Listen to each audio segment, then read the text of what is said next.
In this week's episode, we're putting the finishing touches on the hull so that we can finally paint the boat. Todd is a perfectionist when it comes to his circles. It's just easier. It's just twisting off! 18 months ago, we purchased a hurricane-damaged sailboat with the dream of sailing her around the world.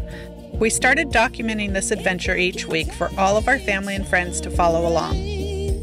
Since then, we've been learning, laughing, and working harder than we ever have in our lives to make this dream come true.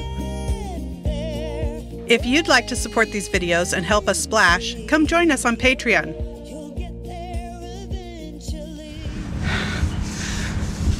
So Todd's got an interesting idea. I'm not sure if I think it'll work or not.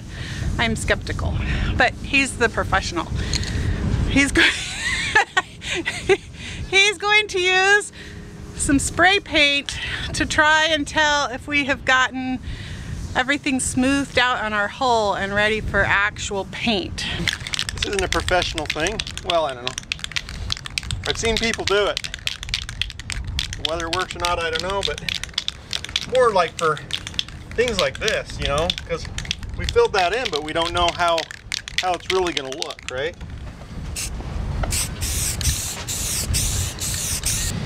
You can barely see that. I could have grabbed red or something. I just wanted a light color because I didn't want to risk it bleeding through, so I decided to grab something fairly light. The idea is that when you spray this on here and then you sand it lightly with a fine grit sandpaper, anything that shows up left is a low spot, like a little gouge or a little nick or little bumps or something that might need to be filled. We got a lot of this kind of stuff where the boat has been rubbed up against things that, you know, seems to feel okay, but we don't really know. And so thought we'd try this. I seen somebody doing it. Okay. That doesn't mean it's right though. It's like I said, I watched how to do this on YouTube.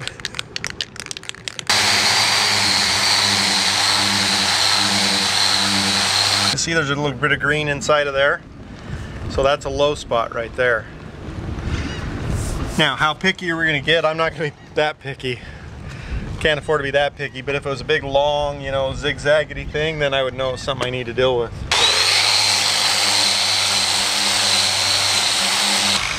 So that's got quite a bit showing. Yeah, see, now if I run my hand across this really fast, I can tell that that's a low spot right there. How much will that show up? Well, that's pretty looking big. Across the boat, you probably will see that, so. Well, it's getting warm. I had to break out the shorts today, which means we've got to get the majority of this boat painted. We can't put the last layer of ablative on until 2 weeks before we go in the water. But what we can do is the top sides and the barrier coat on the bottom. We've watched lots of YouTube videos. What nobody tells you, what I had not tumbled to, Todd knew, of course Todd knew. Todd knows everything. But what I had not tumbled to is I actually have to go back and forth across this whole boat 3 times. Well, 4 times. First we did it with 80 grit sandpaper to knock down the big problems. And now I'm doing it with 120, and then I have to go over it with 180, and then I have to go back with 220. That's a lot of sanding. Kind of horrible. But we'll make it look as good as we can. It won't be professional, but we're hoping it'll look okay. What do you mean? This is a better look professional. I thought you said good enough was good enough. It is. It is. But when you're sanding it 4 times, it ought to look pretty good, right? I hope so. So what are you doing? Well, repairing the delamination from yesterday's kind of discovery on the side of the boat where it had delaminated. So I have to do a big patch over that area. On the inside and the outside, right? Yeah, we'll do the outside now. I'll do the inside one a little later.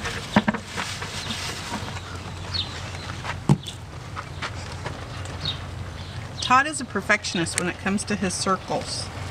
It's just easier. It's just easier to have something to draw on. I don't have to guess. Well, does it actually matter if it's a perfect circle? No, but it makes them step nice. And like I said, he's a crazy perfectionist when it comes to some things. Okay, when it comes to most things. all right, let me explain something. It's really important. I'll come over here where I can lean. Any work you do always builds on itself. If the foundation sucks and is horrible, everybody from the whole project to finish is hating life because nothing works. They're always fighting it. So if you start right, you finish right. And so I just like to have things start right and just try to have them build on step to each other so that it's easier to do. I don't like doing work hard. I don't like doing it the hard way. I appreciate that he's a perfectionist in most things because in the end, I'm always happy.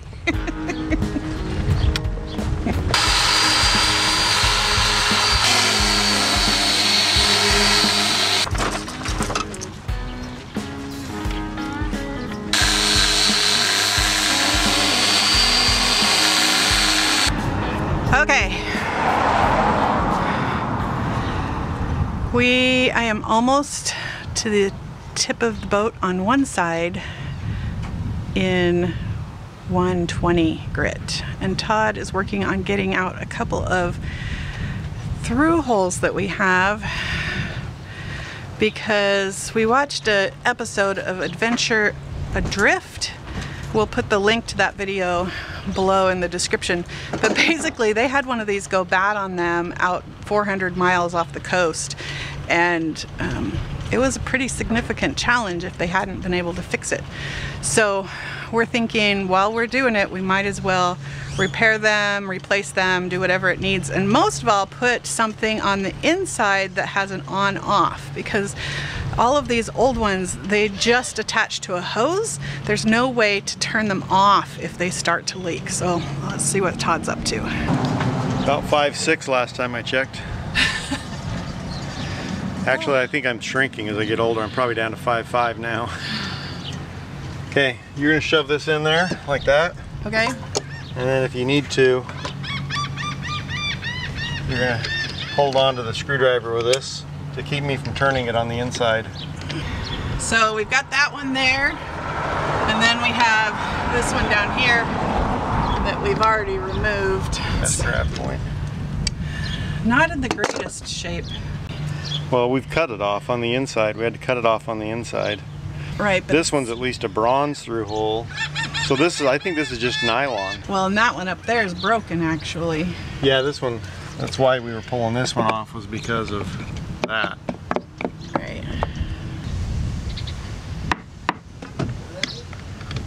Okay. It's not holding it. Tap it in harder. Push it in as you're holding the thing. I am.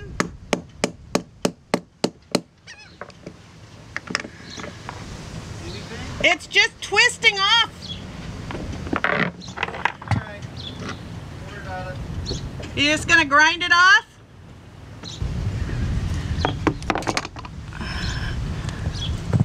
Okay, so it's not working. I'm not sure what his plan is. Probably to cut it off because he had to cut the other one off. But I'll show you why it's not working. You can see up in there, when I have the screwdriver in it, you can see it's just twisting on there. And so it won't go in and stick. This is just breaking off inside. So, you know, working on boats, it's just one thing after another. Alright,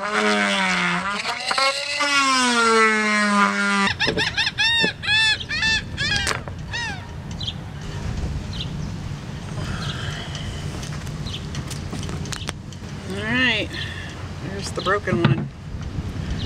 Yeah, that's not something we want on our boat in the middle of the ocean. Okay, let's go see what Todd is doing and how his fiberglass is coming along.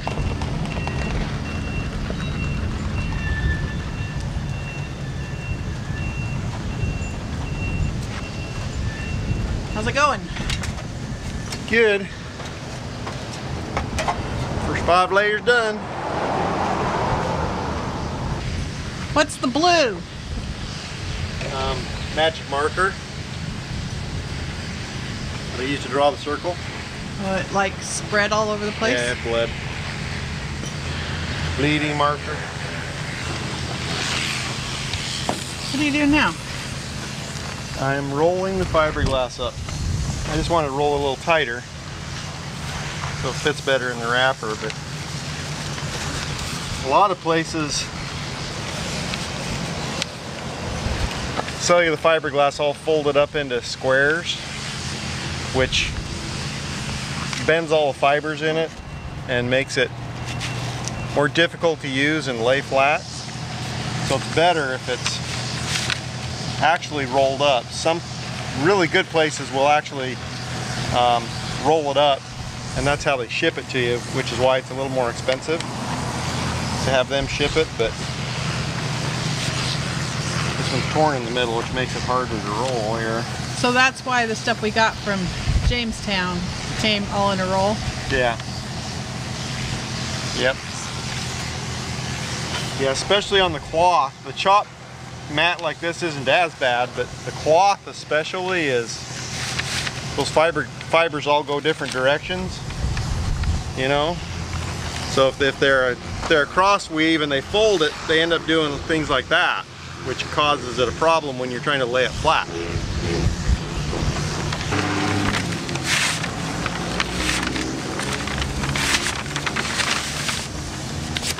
And then to store it, I'm just wrapping it in paper. It's kind of how they ship it anyway, so keeps it nice and it's not flying all over in the boat. Well, that looks dangerous. Only for the person getting on it. Now I got work to do over here. Oh, yeah, I don't know about that, honey. It's not that dangerous. That feels a little uneven and scary.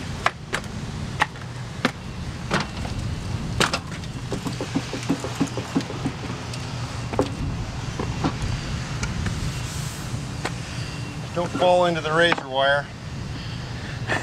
Nice. You never knew working on boats could be so dangerous, huh? Actually, we've been really, really blessed to not have any accidents. So I should find some wood around here and start knocking on it.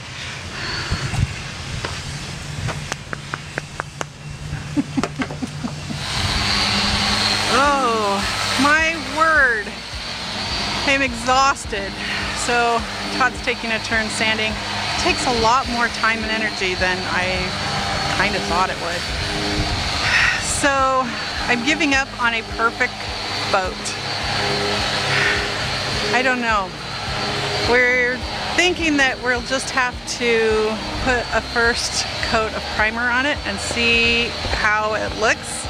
And if it needs more fairing, we'll have to take care of it then, because it's just really, really difficult to tell what's going to show and what's not going to show. And I can feel some things, but I fair it and it's still there. I just want to get in the water. Like, really, as long as it's got paint on it, right? It's not going to be a problem. It might not be the most beautiful and the most perfect, but it is time to go sailing.